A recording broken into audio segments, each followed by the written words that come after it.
On March 25, 2025, the South China Sea Strategic Probing Initiative (SCSPI) released an incomplete report on U.S. military activities in the South China Sea in 2024, which documented a marked yet uneven increase in the scope and intensity of U.S. military operations in the region over the past year.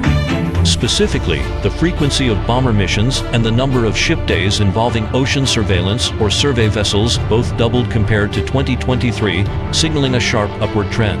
The U.S. Air Force has sent a total of 32 batches of 56 sorties B-52H, B-1B, and B-2A bombers for patrol in the Western Pacific, nearly twice the 2023 figure. Meanwhile, 4 U.S. Navy ocean surveillance ships, USNS Victorious, USNS Effective, USNS Loyal, and USNS Impeccable, alongside 3 ocean survey ships, USNS Bowditch, USNS Henson, and USNS Mary Sears, undertook reconnaissance and survey missions in the South China Sea, collectively accounting for 706 ship days. Military exercises and joint operations with allies also expanded considerably. According to partial statistics, in 2024, the U.S.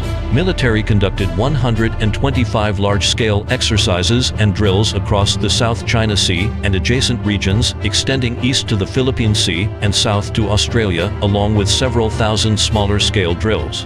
Both the frequency and scale of these activities surpassed those of 2023. Notably, the U.S.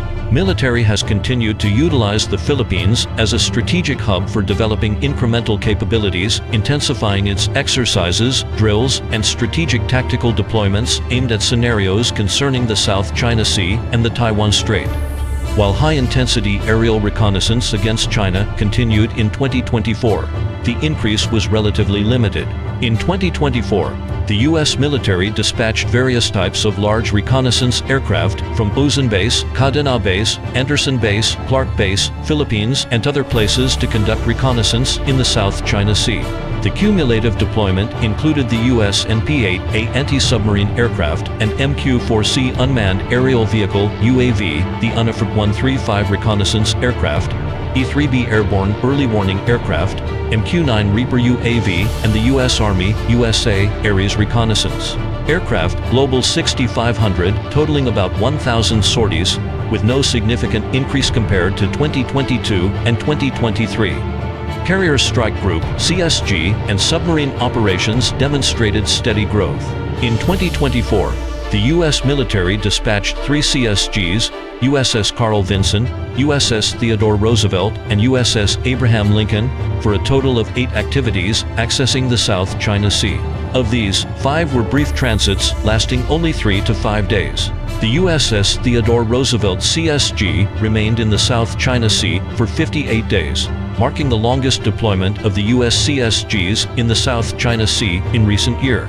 Despite its duration, the deployment featured limited high-intensity operations and focused primarily on routine carrier-based flight training, aiming to demonstrate carrier combat capabilities, maintain military presence, and engage in military diplomacy. Publicly available data suggests that at least 11 nuclear attack submarines, 2 guided nuclear missile submarines, and 1 ballistic nuclear missile submarine were deployed by the U.S. Navy to the Western Pacific, including the South China Sea, for cruise missions. Conversely, Amphibious Ready Group (ARG) operations experienced a notable absence, with no full ARG deployments occurring in the South China Sea. In December 2024, the U.S. Government Accountability Office (GAO) reported that, by U.S. Navy standards, 16 out of 32 amphibious ships were in unsatisfactory condition. These delays or cancellations in ARG maintenance have prevented the Marine Corps from conducting training and deployments on schedule. The frequency of high-profile declaratory actions, namely Freedom of Navigation Operations, FONOPs, and the Taiwan Strait Transit, has markedly declined.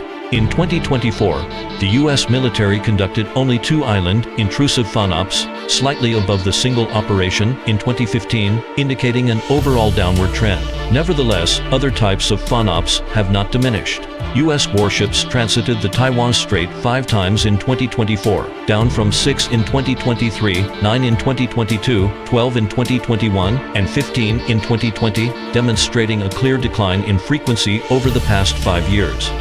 Overall, the U.S. military's forward presence and operational activities in the South China Sea and adjacent areas appear to have reached a plateau. In 2024, aside from bombers, submarines, as well as ocean surveillance and survey vessels, both the number and frequency of U.S. military platforms operating in the region showed sluggish growth, indicating that current deployment levels are approaching their upper threshold. Looking ahead, although the U.S. is expected to maintain efforts to bolster its presence and activities in the South China Sea under peacetime conditions, its routine posture has already reached a ceiling. This is due to an incremental bottleneck in the number of key platforms, coupled with the diversion of attention and resources to other strategic areas, such as the Red Sea crisis. Consequently, the next step will likely focus on optimizing existing assets and improving the operational efficiency of current forces. In this regard, enhancing the presence and deployment of underwater capabilities, bombers, and unmanned platforms may be the primary path forward.